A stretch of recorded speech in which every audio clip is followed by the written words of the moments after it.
drugs and alcohol were the closest high I could get to throwing a guy out at the plate, catching a ball, hitting a home run, running the bases.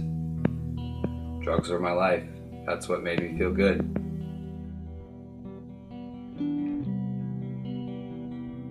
When the two things in life that I actually needed was my parents and baseball, and when those were taken away, I didn't know where to turn.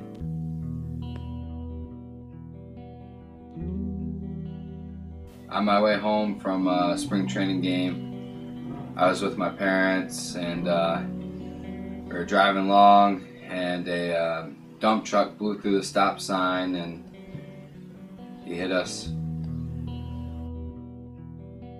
My parents were hurt really bad, especially my mom, and I hurt my back pretty bad, and my parents had to go back to North Carolina, and I was out of baseball.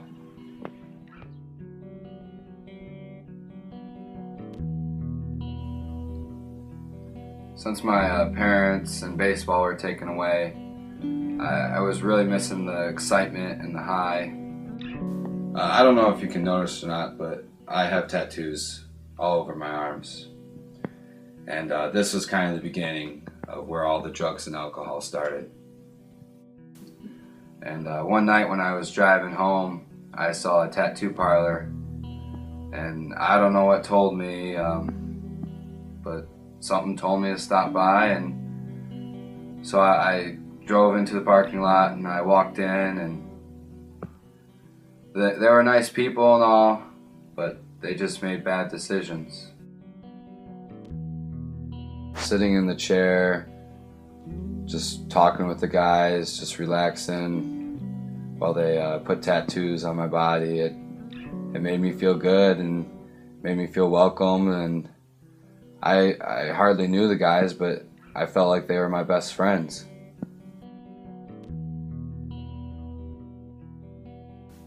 One night, after getting my tattoos, one of the guys walked over to me, and he asked me if I wanted to go out with him that night.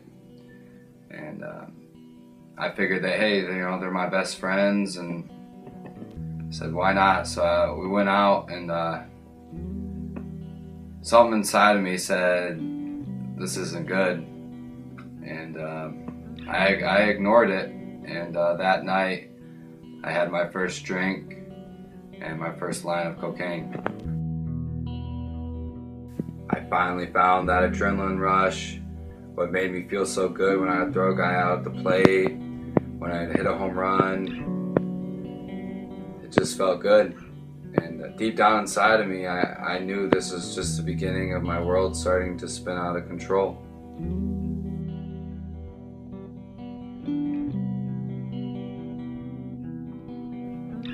I started taking crack and cocaine, and I was addicted to both. I became so addicted that I would keep crack in my back pocket of my baseball pants, and before every game I would take a line of crack to get my adrenaline rush. I started getting careless, and I was caught by some fellow teammates, and I was suspended from baseball for 50 games. In 2003, I was caught again. It was just a year later, and this time I was suspended for the entire 2003 season. And in 2004, I was suspended from baseball again, and I was suspended for the entire season.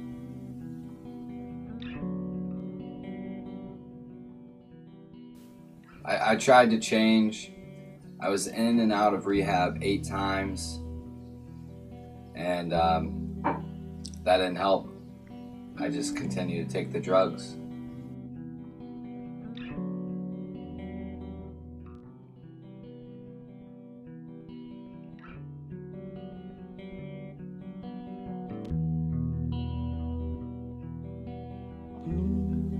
And so I went back home to North Carolina, and when I was there, I was kind of wandering the streets, and And then I found my grandmother's house and I visited her.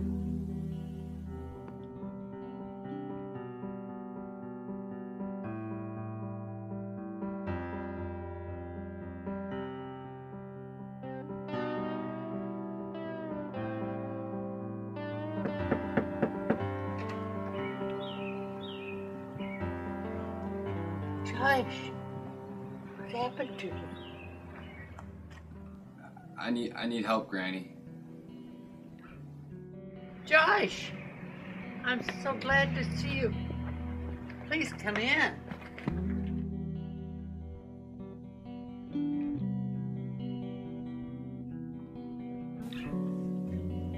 You know, Josh, you need to start reading this Bible. You'll find the answers in there. My grandma, she gave me the Bible, and I didn't really think much of it. I mean, I was pretty much out of it the whole entire time. So when I walked into the guest bedroom, I just kind of placed it on the table and just threw it aside and didn't think much of it.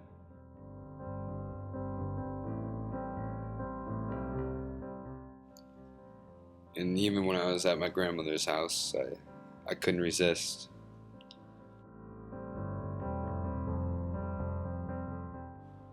I took a bunch of drugs while I was at my grandmother's house. I would smoke crack a lot in her bedroom and never really thought much of it, and I needed it. It was my drug, it was my adrenaline rush, it was my high.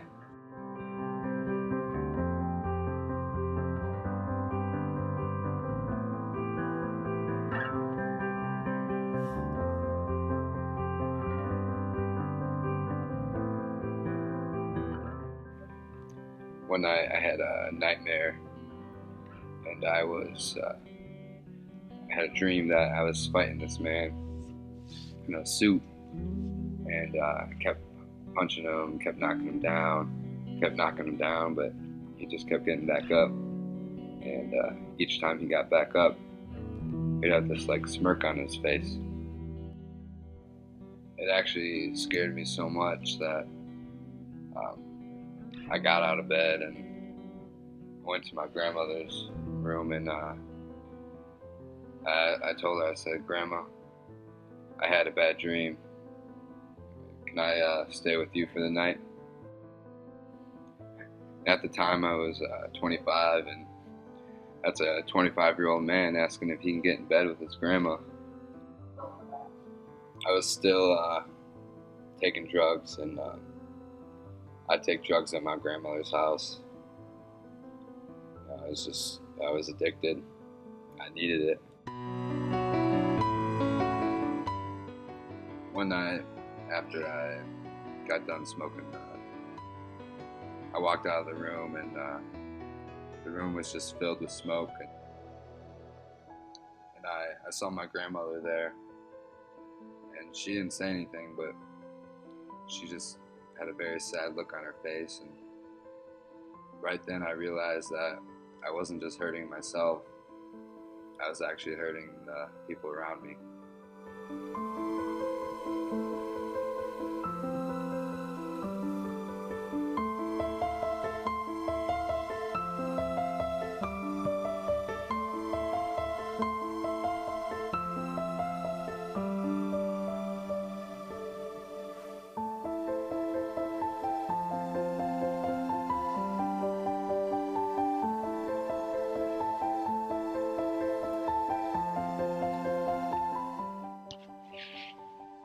Afterwards, I came back into my room, and on the corner of my bed, I found a Bible there.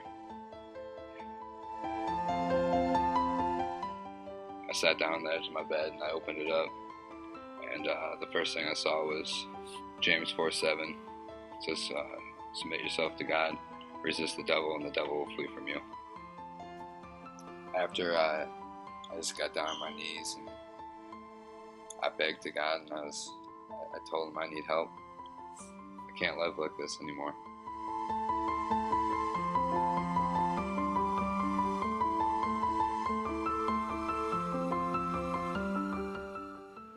I told God that I surrender. Whatever you need me to do, I'll do. I need help. I need to resist this temptation. I can't keep living like this, and I surrender to you, God.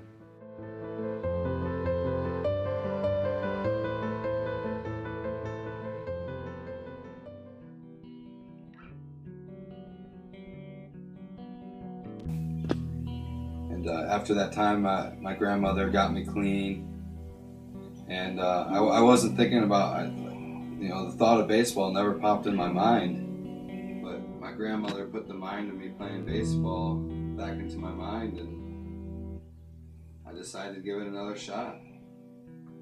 In 2005, after I started working out a little bit, getting back into it, I was picked up by the Chicago Cubs, and then I was drafted to the Cincinnati Reds. And I played for a little bit at the beginning of the 2005 season with the Cincinnati Reds, and shortly after the season I was traded to the Texas Rangers.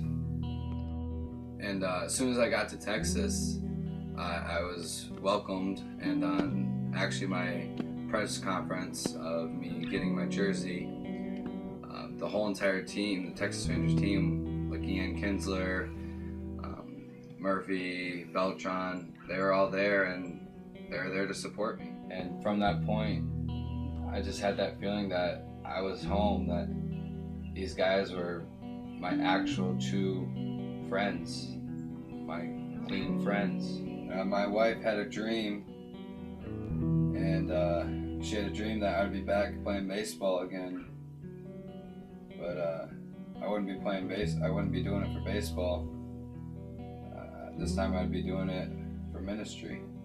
To tell my story and to teach people about the Lord's Word and